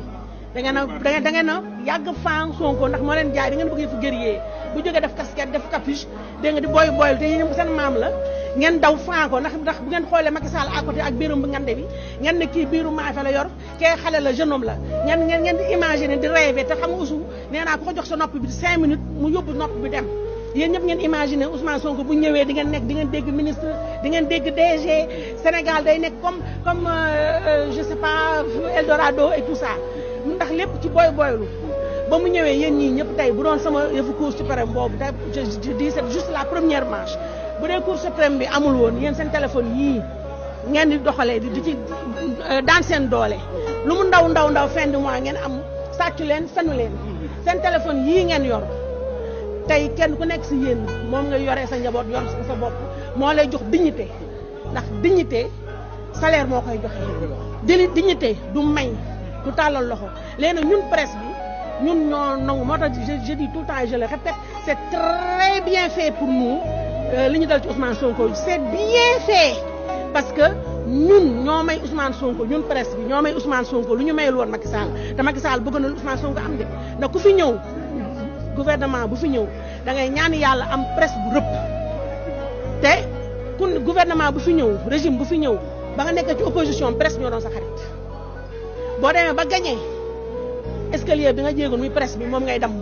léegi dina am nag su ñun ñoo xam ne dañoo opportuniste dina am su ñun ñoo xam ne dañoo bëggoon am une carrière à la yaa xam mbay une carrière à Latif Coulibaly mi nga xam ne à la Latif Coulibaly nekk dégg ministre dégg DG fàtte na ñooñu ba ñu dugg ci politique dañoo jeexal comme man amatuñu benn ndax ki am carrière mooy koo xam ne dafa taxaw bëgg a nekk chef de desk bëgg a nekk ñii mais tey coiffeur bu dem xëy suba am salon de coiffure kooku wàcc na kon ñoom ba ñu dem di nekk ci politique doona def na Madiambal Diagne démissionné dans le journalisme parce que le journalisme comme ni ñu koy waxee ci kon yaakaar naa ni ñoo ko déggandoo ginnaaw pic yi nga xamante ni moom Aïssatou Diop Fall lancé na ko ki nga xamante ne mooy leaderu parti Pastef lancé na aussi ay pic ñi nga xam ne daal ñenn ci ay journalistes leneen ndax gën nañu fan ki nga xamante ne mooy leaderu parti Pastef ndaxte suñ ko gisee mu defal capuchon def capuche muy jaay yëfu guerrier ñuy foog ni que guerrier la wuuteeg Macky Sall bi nga xamante ne moo fi nekkoon ñu foog ni ab paa la ndaxte biiram bu ngan la bi nga xamante ne mi ngi ko doon wane moo tax tey jii lépp loo xamante ni dal na Sénégal mu daal di tegu ci seen ndodd parce que tey jii am na ñoo xamante ni tey jii suñu leen jàppee ay journaliste ñoom dañ dem ba nga xamante ni soxla suñu carrière moo tax ñu génn di defi politique ku ci mel ni kii nga xamante ne mooy Abdou Latif Coulibaly dafa dem ba nga xamante ni tey jii moom amatul dara lu muy prouver jëmale ko ci wàllu këru taskatu xibaar ku ci mel ni Yakham Mbaye moom Aïssatou Diop Fall tey jii su demee ba nga xamante ni dafa teg li nga xamante ne mooy këru taskatu xibaar yaakaar naa ni soxlatul def carrière kan moo soxla def carrière mooy ñoom ñi nga xamante ni ñooy ay reporter ñooy tey seen téléphone di ci filmer chaque weer ñu am as suusi luñ ci am ñu yóbbu ko seen biir kër barki lémbu kii di ministre de la communication bëggoon leen ko xañ bëgg a tëj ay médias injustement jëlemat ko ci abus de pouvoir mais taxul ñoom ñu taxaw xeex seen xeex ginnaaw nag cour suprême bi nga xam ne moom Aïssatou Diop Fall dem na attaqué ko yaakaar naa ne tey jii moo sauvé ñu bëri ndaxte ginnaaw décision cour suprême boobu bu mu génnee ñu bëri tey jii ci ay kër taskatu xibaar ñi wax leen bu leen émettre si la ñu am fitu daal di continuer di émettre kon yaakaar naa ni presse bi tey la ñu war a delluwaat seen xel xam ne tey jii lépp loo xamante ni ñu ngi koy dund ci ay jafe-jafe ñoom ci seen bopp participé nañ ci ndaxte lémb bi ñu gisee dëgg bi dañu ragaloon dëgg bi ngir fan benn doomu aadama taxaw ci ginnaawam lépp lu mu def loolu te dëgg la wala du dëgg ñu daal di koy vulgariser suñu gisee dëgg bi daal di koy nëbb jël li nga xam ne mooy manipulation fekk ci kanamu askan bi en tout cas mu doon daal révélation choc yoo xam ne daal Aïssatou Diop Fall xasewul benn yoon ñi nga xam ne mooy yenn ci ay journaliste ak kii nga xam ne mooy leaderu parti Pastef toujours dans l'actu du jour de ce 7 août 2025 sur VIP People TV suñ fa jógee lañu dem ci plateau Faram Facce fekk ji fa Papa Ngagne Ndiaye ak ki nga xam ne mooy Serigne Mboup di maire wu Kaolack ginnaaw nag incident bi doxoon ci digganteem ak préfet bu Kaolack barki démb kii di Cheikh Mahi Niass di xalif général bu Kër Baye Niass daal di indi daal jàmm def ko seen diggante moom mii di Serigne Mboup en tant que homme d'affaires bokk ci club des investisseurs gis nañ daal ki nga xam ne mooy premier ministre bi muy dem foofu ca Turquie ginnaaw loolu daal yóbbaaleen daal ay investisseurs waaye kii di Serigne Mboup bokkul ci li nga xam ne mooy délégation bi lan moo ko waral Serigne Mboup nag indi na ay tontu lu tax bi yoon bokkul ci délégation bi nga xam ne tey jii moom le premier ministre yóbbu foofu jëmale ko daal ci ay investisseurs yoo xam ne daal ànd nag ñoom foofu ca Turquie nañ déglu ji la réponse de Serigne Mboup ci plateau Papa Ngagne Ndiaye Faram Facce. am nga ci xam-xam macha allah ndax ku gis sa jaar-jaar dina xam ni ponk boobu ponk boo maîtriser la ñu ñëw ci waxtaan bi tàmbale ko ak le premier ministre Ousmane Sonko. bi nga xam ni dem na Turquie. muy ay tukki yoo xam ne nag gannaaw sous région bi gis nañu ko. gis nañu bu mujj bi Chine waaye bi Turquie la jëm ñu gis nag mu ànd ak ay homme d'affaires. yu mu àndaaleel ci voyage yu Turquie bi te yow bokkuloo ci. ndax mën naa xam lu ko waral. non ñun ci club des investisseurs. wax nañ am na ñu dem sama rakk Saliou Mboup dem na. je pense que nit ki tamit da ngay lu wax mboote day xar day weesu mboote ah waaw jàll naa temps di tukkeeg Abdoulaye Wade di tukkeeg Macky Sall bon c'est pas l'appel que tout mais expérience non c'est-à-dire expérience c'est vrai que baax na mag ñi xàllal xale yi waaye expérience su mag ñi itam dafa am solo non xale yi ñoo ñu ëpp expérience gis nga Pape Sénégal dañoo nekk ba léegi ci déontologie mag ñi yàlla musta yebal ko ëpp 40 ans je pense que ñun xale yi yow li sa doom man mënoo ko su fekkee yow yaa ëpp sa doom capacité rek ça veut dire que mooy àdduna doxul je pense que il faut que ñun ñu nangu ne dañuy am toll boo xam ni il faut yebal xale yi président Ousmane Sonko premier ministre bi muy dem Chine sama doom laa yebal dem na ànd ak moom bi yoon sama rakk mi nga dem Saliou ma nga fa kon c'est la même chose y a pas de différence léeg-léeg nag bon man xam naa bu ñëwee danañ gën a waxtaan ak moom c'est bien voyage yi ñuy dem mais dafa am yeneen voyage yoo xam ne man moom a gën a intéressé mooy on nous aide à capter des marchés africains parce que dañ koy fàtte léeg-léeg président pourquoi nga bëgg di ci dugal français tuuti. waaw kon pourquoi nga bëgg ci dugal français. waaw xam nga loolu complexe la wala lan. déedéet loolu tubaab yi moo ñu yàq. non mais pas tubaab yi de yàquñu. ça da ngay bëgg loolu souvent. da ngay gis nga bëgg di dugal ay baatu français ci sa biir. xam nga soo yoo xëyee. Fall Pape du loolu xam nga saa yoo xëyee. qu'il nous aide à capter loolu ban sens lan nga jàpp ni am na ko njëriñ ci li nga bëgg a wax nii. waa déglu rek ma wax la xam nga ñun. non li may wax ni lu ma remarqué la rek quand même. tout le temps bëgg nga wane ni am nga tuuti notion ci français. waa déglu mais loolu dafay relever complexe quand même. waa déglu tuuti rek. ma wax yaa ngi ci yow. non li may wax nii non gis nga bul loolu gis nga li ma lay wax nii complexe lay indi. li ma lay wax nii loolu rek lay indi. waa léegi bul ma bëgg tontu ci loolu. waa léegi bàyyi ma tontu la. allez-y waaw. dama ne la yow bés boo ko bàyyee rek man mën naa ko bàyyi. waaw d'accord amul problème. wax nga ko d'accord. d'accord amul problème nañ wax wolof. waaw d'accord Serigne. eggaleel li ma lay wax dama lay wax waa léegi dama lay wax. acca bismillah xam nga ñun. yàlla daf ñoo bindee wolof. dañu dem ba nga xam ne nii am na moo yoo xam ne nii dañoo dem ba tàmm ko. d'accord tàmm nañ ko loolu yaakaar naa day dal ñëpp. je pense que loolu mais ci phrase la compliqué. waaye no waa d'accord ci lépp la rek Pape. waa Pape yaa ngi nii yow tamit xam nga mu li ma la wax nañ dem ci l'essentiel. waa xaaral nañ dem ci l'essentiel xam nga loo am ci l'essentiel mooy li ñuy wax na ko nit ki dégg. rek moo am solo. léegi yaa ngi ma dagg ci ligne bi ma nekkoon mooy. dama ne leen li ñu bëgg ñu jàppale ñu dem di capter ay marché yu nekk fii. ci biir Afrique. voilà li ko def mooy. comme man maa ngi monter ay oto. parce que bu ma demoon Turquie mënuma fa jaay oto te léegi xam naa ni ñuy monter oto ba noppi am naa technologie bi léegi li may wuti moom mooy dem Afrique pour jéem ko faa def dernièrement gis nga ma dem Guinée voilà léegi nag sama doom wala sañu rakk yi ñoom jaadu na ñu dem relais moo tax voyage yi ci loolu nga ma doon wax. waaw d'accord loolu rek la mais ni voyage bi daf dul am njëriñ quoi. ak am njëriñ am na njëriñ mais dama ne la. nit ki loo yàgg a def ànd ko ñaari président di ko def wax dëgg yàlla bu ci toppate bàyyil ñeneen ñu dem ak man benn lañ. d'accord moo tax man laaj la expérience tam dafa am solo daan nga ànd ak président yi di dem muy Ablaye Wade wax nga ko muy Macky Sall ñaare voyage yooyu naka lay demee ak lan la daan est-ce que daan na jur lu amal njëriñ réew mi. bien sûr daan na jur lu amal njëriñ réew mi bu baax a baax a baax. ndax mën ngeen ci joxe exemple. waaw man déjà. ànd gi ma daan ànd Ablaye Wade di dem moo tax ma def usine de montage automobile ànd gi ma daan ànd ak moom di dem moo tax ma fexe ba bul fàtte ne Aline Sitoé Diatta bi ci initiateur yi laa bokk ñu fexe ba mu taxaw ageen ak jamono. kon ñoo ko déggandoo muy tontu yoo xamante ni sëriñ buub tontu na ko Papa Ngagne Ndiaye lu tax bi yoon bokkul ci valise du premier ministre ginnaaw ba muy dem foofu nga xamante ni mooy ci Turquie ginnaaw nag bi nga xamante ni egsi na daal ci boppu chef du gouvernement doon see réew yi nga xamante ni dem na ko ci Afrique ba muy dem Chine yóbbu na ay investisseur bi yoon dem na fële nga xamante ni ci Turquie waaye sëriñ buub bokk ci biir loolu nag sëriñ buub lu mu jàppale ko daal mooy kuy day weesu mbote ñoom yàgg nañoo voyagé yàgg naa ànd ak Abdou Diouf Ablaye Wade yàgg naa ànd ak kii di Macky Sall kon tey jii nag suñu demee ba nga xamante ni tey jii premier ministre mi ngay dem il faut que ñu bàyyil xale yi seen place ndaxte kii di rakam di Saliou Mboup bokk na ci ñi nga xamante ni ànd nañu kii nga xamante ni mooy premier ministre doon c'est Papa Ngagne Ndiaye nee na ko xale yi baax na waaye expérience bi nga xamante ni mag yi am nañ ko aussi dafay baax pour que ñu mën leen dimbale pour que ëllëg ki biir lu ñu dugg daal ci ay contrat yoo xamante ni dafa leen indi ay jafe-jafe waaye sëñ Mboup dafa jàppale ko sax gone yi tey jii ñoom ñoo ëpp expérience que mag yi kon donc li nga xamante ni moom bokkul ci li nga xamante ni mooy voyage yu premier ministre amul benn yoon boo xamante ni dérangé la ko ndax dafa jàppale ko daal tey jii war na mën a bàyyil place ñi nga xamante ni mooy rakkam ñi nga xamante ni mosuñu ànd ak ñi nga xamante ni mooy état du Sénégal jëmale ko daal ci wuti ay partenaires mu doon daal la réponse boo xam ne daal Serigne Mboup indi na ko daal ay leeral jëmale ko daal lu waral tey jii bokkul ci ñi nga xamante ni ñoo àndoon ak nga xamante ni daal mooy premier ministre jëmale ko daal foofu ca Turquie. Toujours dans votre actu du jour de ce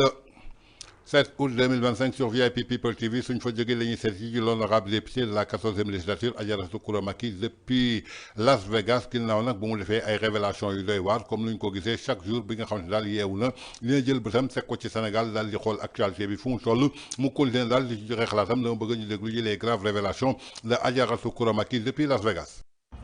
yaa salaam yaa salaam yaa salaam yaa salaam yàkkamti rek di dem ca dentiste bële ma ñaari paa yee couple ba ña nga neen di ñëw waa kay békk ma ne ko tex may ree barki rasulilaay duma wax APR Sénégal am ngeen ndam Clédor jabaram daaneel na ko ay jabaram kamu takk suuf xale bu russe ba nekk France di liggéey yor société am ndekete met Clédor jigéen ñu mel noonu lay wër di lekk seen alal man sax damaa xamul kuy nopp met Clédor li kenn dong laa ci respect kumba moo baax ci genre góor ñu mel ni met Clédor nee na day dem di cagatu yi bu ñëwee mu sës ko ci miir bu tàng bi ne ko tegal fii mu teg lépp ci loxoom met Clédor li xamoon nga ni di nga weeru xamoon nga ni yàlla dina la weer procureur jàngal ci lii yow ministre justice jàngal ci lii bu dul seen jabar yi di seen takk suuf yi wala seen ex gel yi dinañ leen weer ba ci ku ndara kam ku ànd ak Sonko baaxoo man maa koy dëkk di wax ku ànd ak Sonko doon nit ku baax am nga gaaf doo dimbali sa ndey wala caga nga bu góor wala caga bu jigéen wala lesbienne wala bandi Sonko ñee ko topp di ngeen weeru kenn par kenn yow met Clédor li Adji Sarr nga doon xeex waaw Adji Sarr ngay xaqataay sa jabar di la weer sa jabar yow say jabar génn di la waxal te lu ñu wax dëgg la kumba moom lu mu wax dëgg la ak sa xarit ba waay Samba non man sama mbégte bii met Clédor li maa ngi bégee di wiccaxu kontaan ci li la dal parce que doo nitu dëgg ku la xool xam ni yow billahi booy dee di dem safara gisoo ni nga mel du yaa ni Sonko Adji Sarr dafa décortiquer lépp ba xuur bi da ko wax nga wëlbati ko ànd ak moom di ko layal God forbid procureur God forbid ministre justice joj bu mag bi xool leen ci lii ma ni seen jabar yee leen di weer wala seen ex-gel yi waa kay yow met Clédor li yaa ngi mel ni géej ci réseaux sociaux bi barki rasulaay sa jabar ji wax may fecc kumba maa la bëgg ak jàmm jigéen da ngay fulla xawma looy doyee met Clédor li mel ni rato wow koŋ barki démb la ñu wane taatu neenam fii ñëpp di ko gis te ami njaboot yéen ñëpp dinañ wane seen taatu neen xale jigéen yi rek. kon ñoo ko déggandoo muy révélation choc yoo xamante ni moom honorable député de la 14e législature Coura Macky def na ko ci benn avocat bi nga xamante ne la doon défendre leader du parti Pastef lu ne APR du wax dara mais Sénégal am ngeen ndam ndaxte Coura Macky xamal na ko daal que kii nga xamante ne mooy avocat bi dafa mel ni daal ay soxnaam ñoo ko daaneel yéen a déggandoo révélation yi man nag lu ma ci sore comme ni mu ko waxee ce sont ces révélations les propos de Coura Macky yéen ñëpp ko déggandoo damay bàyyi daal internaute bu nekk daal defal boppam lecture am ak commentaire am jëmale ko daal ci révélation yi nga xamante ni moom Adjaratou Coura Macky yëkkati na ko daal teg ko ci avocat bi nga xamante ni lañ ko ràññee lool fii ci Sénégal et puis au niveau international jëmale ko daal ci dossier yu bëri yoo xamante ni leader du parti Pastef forcé woon na ko moom bokkoon daal ci ñi nga xamante ni ñoo ko doon taxaw tey jii nag dafa jàpp ne que daal ay soxnaam ci boppam ñoom ñoo ko daal di daaneel kon daal du ndamu ki nga xamante ni mooy APR waaye ndamu Sénégal la mu doon les révélations de Adjaratou Coura Macky à vous de juger toujours dans votre acte du jour de ce 7 août 2025 sur VIP People TV suñ jógee ci Adjaratou Coura Macky lañu dem ci ki nga xamante ne mooy sëñ Moustapha Dramé yàlla ay kese moom it def na ay révélation yu doy waar jëmale ko daal ci leader du parti Pastef ginnaaw nag bi nga xamante ni fondé na daal parti mu daal di tegu fii nga xamante ne mooy ci Sénégal lépp loo xamante ni daal nemmeeku lañ ko ci ay contre valeur ay discours contraire aux bonnes mœurs bi nga xamante daal Sénégal mosu ko xam ginnaaw nag mi ngi juddoo bi nga xamante ni Pastef egsi na ci bopp pouvoir bi ay militants ay sympathisants taxaw di saaga ay kilifa diine suba ngoon guddeeg ba cëg te mosu ci yàbbi donc tey jii li nga xamante ni moo rawal discours contraire aux bonnes mœurs fu amee Sénégal ba ñuy ci jàpp ay doomu aadama ci régime am na jàpp ne que daal ci ñoom la soso nañ déglu ji les révélations de sëñ Moustapha Dramé yàlla ay kese. gis nga réew mi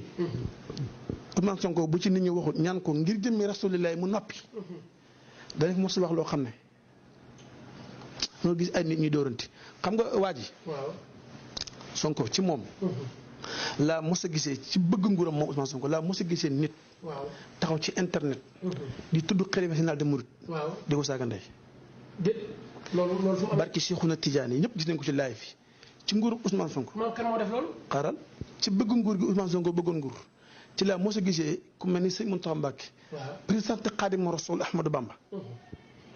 ñu ko woowee kii nu mu tuddati njiitu chrétien yu mag yooyu ñu koy woowee. di ko monté ñëpp gis nañ ba Barassa di ko def ak ñeneen ñuy leen di ko wax ci nguuru bëgg Ousmane Sonko bëggoon nguur ci la moo si gisee ku mel ni Cheikh Maye Niass ñu jël ab tuuma teg ko ci kawam ngir bëgg dëkkee biir si ko ba mboolem lu waxati bu ko benn taalibe moo leen Cheikh Ibrahima gëm ci bëgg nguur gu Ousmane Sonko bëggoon nguur la moo si gisee soxna ci si Mountakha Mbacké soxna Bali ay nit di live di ko tuumaal wax ju ñaaw ci bëgg nguur gi Ousmane Sonko bëgg nguur laa gisee soxna ci sëñ Abdou Karim Mbacké borom moo xam ne axlaaq jeex takk ci yàlla soxnaam moom ñu koy tuumaal lépp lu ñu bëgg mooy foo dem foo xam ne nii yaakaar nañu kooku am na mbooloo mën a wax xale yi diglu ko rek kooku dañ koy dikkil biri si ci bëgg nguur la moom moo tax nañ ñaan yàlla bu jeunes yi mos a yeewu ci kaw suuf bis bu jeunes yi yeewoo bis boobu ku mën a fekk nga jël réew mi génn réew mi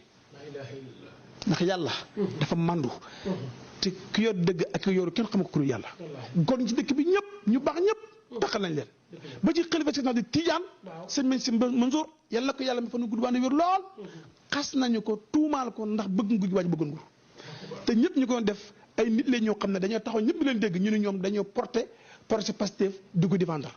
ñoom buñ ko ñëmatu ñi si biir réew bu ko ñëmatu wax dañ koy transfert ñu nekk bitim réew ñu wax ko xam ne ni dara du leen ci fekk léegi moom yàlla jox na ko nguur nga dem kon ñoo ko déggandoo muy ay révélation yu doy waar yoo xamante ne sëñ Moustapha Dramé yàllay kese def na ko daal jëmale ko daal ci leaderu parti Pastef nee na daal suñ ko ñaanul taxaw ci jimmi Rasulullaay pour que mu noppi dinañ gis lu doy waar ci réew mi dinañ gis ay nit yuy dóorante dinañ gis ay nit yuy reyante fii diggu bëccëg ndar kam parce que saa yu yëkkatee làmmiñam wax rek ñu bare jàpp nañu musiba lay wax lu wax loo xamante ne daal day jur jàmm ndaxte ci ay militant am la ñu gisee daal ñu taxaw di saaga kii nga xamante ne mooy sëñ Mountakha Bassirou Mbacké di xalif général des Mourides li nga xamante ne àdduna wërngal këpp amul ku ko mës a ñemee def ginnaaw nag bi nga xamante ni moom ay militant ñoo ko ñemee def te musuñu ko dégg benn yoon mu daal ci yéey lenn daal lañ ko déggoon ne xale yi dañoo sonn saaga bi dafa doon anticorps ci seen yaram te réseaux sociaux yi la ñu am pour mën a manifester li nga xamante ni moo leen métti lu waral tey jii nag ñu bëgg a jàpp ay nit jëmale daal ci ay kàddu yoo xamante ni ñu ngi koy wax donte ñooñu saaguñu sax jëmale ko ci réseaux sociaux yi alors que ay militant dañ fi doon taxaw di saaga ñi nga xamante ni mooy kilifa diine yi te kenn mësu ci wax kon daal sëñ Moustapha Dramé nee na na ñëpp taxaw ñaan ko mu jël làmmiñam bi daal di koy tëj pour que musiba bañ a judd fii ci Sénégal. Toujours dans votre acte du jour de ce 7 août 2025 sur VIP People TV suñ fa jógee dañuy dem daal ci cas Farba Ngom Tahirou Sarr ginnaaw nag bañ leen placé sous mandat de dépôt jëmale daal ci blanchiment de capitaux détournement des deniers publics réquisition daal bu bees boo xam ne daal moo soxal kii di Farba Ngom ak Tahirou Sarr suñu sukkandikoo daal ci enquêteurs yi li nga xam ne daal moom la ñu mujj gisaat récemment en tout cas mu doon daal benn enquête boo xam ne daal dafa sukkandiku ci benn transaction boo xam ne daal dafa am jiixi jaaxal ñu relevé ko daal benn rapport au sensitif boo xam ne daal porté wul na ci 125 milliards de francs CFA ñuy intensifié ko daal jëmale ko daal sur instruction ginnaaw nag juge du premier cabinet bu pôle judiciaire financier daal di koy sàkku ñii di division des investigations criminelles di DIC ñoom ñoo procédé daal ci benn série de perquisitions jëmale ko daal ci plusieurs locaux administratifs yoo xam ne dañ ko attribué ay figures yoo xam ne dañ leen cité ci dossier bi ku ci mel ni Farba Ngom Tahirou Sarr ak yeneen personnalité encore yoo xam ne ba tey ji identifié gu ji leen publiquement suñu sukkandikoo daal ci li nga xam ne mooy suñ source ñu ngi xam daal origine bi du dara lu révélation yoo xam ne daal enquête bi dafa daal di tàmbali jëmale ko daal ci opération ci siège bi nga xam ne mooy société bi nga xam ne moom la ñu tuddee Sofico groupe immobilier nekk foofu ci Suisse muy ñaari entité officiellement ki ko moom di Tahirou Sarr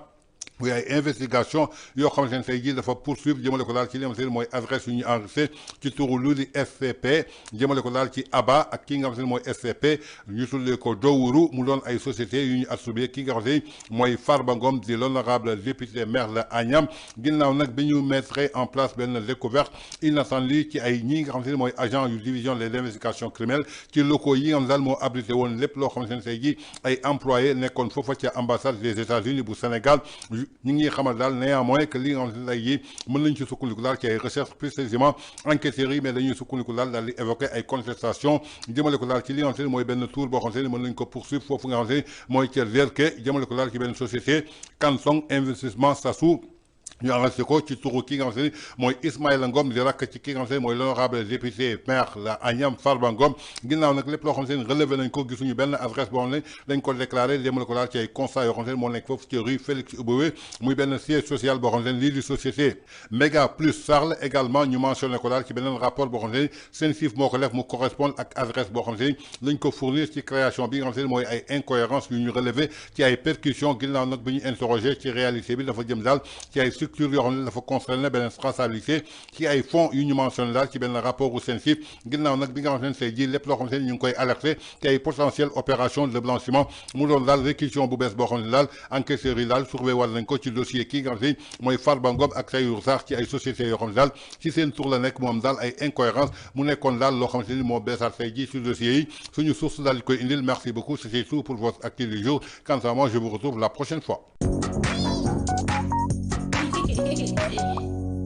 mbégte kër gi mooy fésal bànneex ci biir néegu sëy waaw waaw Vitamax double shot coffee nee na dëgër këcc te doo gaaw a daanu yow mi nga xamante ni da ngaa néew kàttan bëgg a renforcer li nga xamante ni maanaam mooy sa kàttan jëfandikool Vitamax double shot coffee muy ay produits 100% bio amul benn effet secondaire ñu daal di koy testé ci laboratoire yu gën a mag muy 100% bio boole kook ay mélange yoo xamante ni daf lay bàyyil toujours nga delluwaat ci sa ndaw ginnaaw loolu nag li nga xamante ni mooy double shot coffee énergie ñëw na tey pour feddali bànneex ci biir néegu sëy bi jël ko jëfandikoo ko jaar ci bio herbal coffee bi muy ay produits 100% naturel renforcer sa capacité nga dëgër këj te doo gaaw daanu renforcer sa capacité sexuelle guddi gi gudd lool dama ni dina neex lool lu ko waral nag bànneex rek nga ciy gis ku ko bëgg a defal sa commande léegi ci 77